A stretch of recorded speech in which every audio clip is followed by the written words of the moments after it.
అందరికీ నమస్కారం. ఇవాళ మనతో Andhra Pradesh and Telangana high court senior advocate Kalanidhi Sanjeev Kumar garu మనతో ఉన్నారు. వారితో మాట్లాడదాం. సార్ నమస్కారం.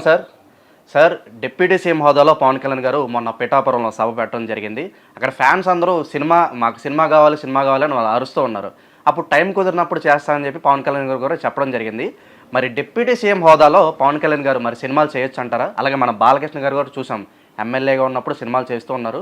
మరి యాజ్ ఎ డిప్యూటీ సీఎం పదవిలో ఉన్నప్పుడు మరి సినిమాలు ఆయన చేయొచ్చు అంటారా? సినిమాలు చేయొచ్చా అంటే నేరమైతే కాదు, తప్పైతే కాదు. కానీ ఆయన ఓతు తీసుకున్నప్పుడు ఓతు అయితే ఇచ్చాడు కదా, ప్రమాణ స్వీకారం చేశాడు కదా. ప్రమాణ స్వీకారం ఏం చేశారు? ప్రజలకు సేవ చేస్తా అని చేశాడు. ఫస్ట్ ఇంపార్టెన్స్ ఎవరికి ఇవ్వాలి? ప్రజలకు ఇవ్వాలి. ప్రజలకి అంతమంది ఎన్నుకున్నారు, ఆయన్ని ఓటేశారు. ఓటు విలువ కూడా ఆయన కాపాడుకోవాలి కదా. నన్ను అంతమంది కలిసి కష్టపడి ఓటేసినప్పుడు ప్రజల సమస్యలు రోజు రోజుకి చాలా ఇంపార్టెంట్. సినిమా అనేది ఒక ఎంటర్టైన్మెంట్. అది ఎప్పుడైనా ఖాళీ దొరికినప్పుడు సాటర్డే సండేనో పెద్దవారి అనుమతి తీసుకొని సీఎం గారు పర్మిషన్ తీసుకొని ఆయన చేసుకోవడంలో అయితే తప్పు లేదు. కానీ ఫస్ట్ మీరు ఒక డిప్యూటీ సీఎంగా ఉన్నప్పుడు హుందాగా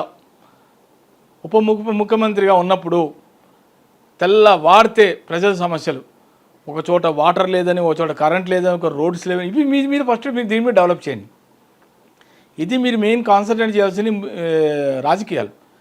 పాలిటిక్స్ ఈజ్ ఇంపార్టెంట్. మీరు పాలిటిక్స్లో వచ్చారు కాబట్టి, మీరు ఇన్నాళ్ళు కష్టపడి 10 ఏళ్ళ తర్వాత మీరు ఒక డిప్యూటీ సీఎం అయ్యారు కాబట్టి గ్రేట్ అది. కాకపోతే మీరు పాలిటిక్స్ కూడా చేస్తూ కూడా చేయటంలో అయితే నేను తప్పని అన్ను. అది ముందర ఇంపార్టెన్స్, ఫస్ట్ ఇంపార్టెన్స్ అయితే మీరు పాలిటిక్స్కి ఇవ్వాలి. ప్రజల సేవలు చాలా ఇంపార్టెంట్. ఎందుకంటే మిమ్మల్ని నమ్ముకొని ప్రజలు ఓటేసినప్పుడు మీరు ఫస్ట్ ఇంపార్టెన్సు ప్రజలకు ఇవ్వండి. మీకు ఏదన్నా సమయం దొరికినప్పుడు, ఖాళీ అయినప్పుడు, ఎప్పుడైనా పండగలప్పుడు, ఏదప్పుడు కొంచెం వెకేషన్స్లో ఉన్నప్పుడు మీరు ముఖ్యమంత్రి గారు ఒకసారి చెప్పి ఆయనకి ఇలా కొంచెం షూటింగ్కి వెళ్ళాలి మీరు అంటే ఆయన ఒక మాట అయితే ఇన్ఫామ్ చెయ్యాలి. చేస్తే ఆ సమయంలో ఏదైనా ఇష్యూస్ ఏమైనా జరిగితే అది సీఎం విల్ టేక్ కేర్. అలాగే సభలో కళ్యాణ్ గారు కూడా ఇంత నమ్మకం పెట్టి గెలిపించారు కాబట్టి ముందు అట్లీస్ట్ ఒక రోడ్ అన్న వేసిన తర్వాత నేను షూటింగ్కి వెళ్తానని చెప్పి ఆయన చెప్పడం జరిగింది.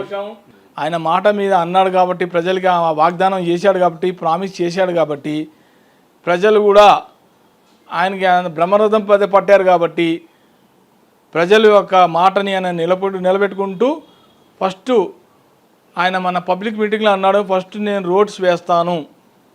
ఆయన కూడా ఒక గవర్నమెంట్ అధికారి యొక్క కొడుకు, పోలీస్ తండ్రి, అందుకని ఆయనకి విలువ వాల్యూస్ తెలుసు, అధికారం వాటి ఆయనకు తెలుసు. కాబట్టి రోడ్స్ వేసిన తర్వాత అప్పుడు మీరు సినిమాలకు వెళ్తే కూడా మీ మీద కామెంట్స్ ఎక్కువ రావు. మీరు ఏమీ చేయకుండా ఓటేసి మీరు ప్రజల ద్వారా మాట తీసుకొని ప్రమాణ స్వీకారం చేసిన తర్వాత ఇక్కడ పక్కన పెట్టేసి మీరు సినిమాలకు వెళ్తే మటుకు ప్రజలు ఎవరు క్షమించరు. అది మళ్ళీ మీకే రివర్స్ అవుతుంది, బౌన్స్ అవుతుంది. మరి ఇలా మీరు పోతే కనుక మళ్ళీ మీకు నెక్స్ట్ టైం ఎలక్షన్స్లో మీకు చాలా ప్రాబ్లం అవుతుంది. కాబట్టి మీరు ఎలక్షన్స్లో మాట నిలబెట్టుకున్నట్టుగా మీరు అన్నీ కూడా ప్రామిస్ అయితే చేశారు కాబట్టి మీ మాట ప్రకారంగా మీరు రోడ్స్ పంచాయతీ తీసుకున్నారు. అందులో రోడ్స్ గురించి నేను అన్నారు కూడా మా మీటింగ్లో, దరిద్రంగా చాలా వరస్ట్గా ఉంది ఆంధ్రప్రదేశ్లో రోడ్స్. దాని మీద ఫస్ట్ మీరు దృష్టి పెట్టండి, ఫోకస్ చేయండి. అప్పుడు ప్రజలు కూడా మిమ్మల్ని హర్షిస్తారు. ఆ తర్వాత మీరు సినిమాలో ఏదైనా 1-2 అరా చేసినా కూడా ప్రజలు దాని గురించి అంతగా గుర్తుపెట్టుకోరు. ఇది మెయిన్ రోడ్ ఏదైతే మీరు డెవలప్ చేస్తారో దాని మీద గుర్తుపెట్టుకుంటారు ప్రజలు. దీని మీద ఎక్కువ ఫోకస్ చేయండి, అప్పుడు మీకు ఎటువంటి ఇబ్బంది ఉండదు. సార్ అలాగే గతంలో ఎక్స్-సీఎం జగన్ గారు నేను కేవలం ₹1 మాత్రమే జీతం తీసుకుంటున్నాను ఆయన చెప్పడం జరిగింది.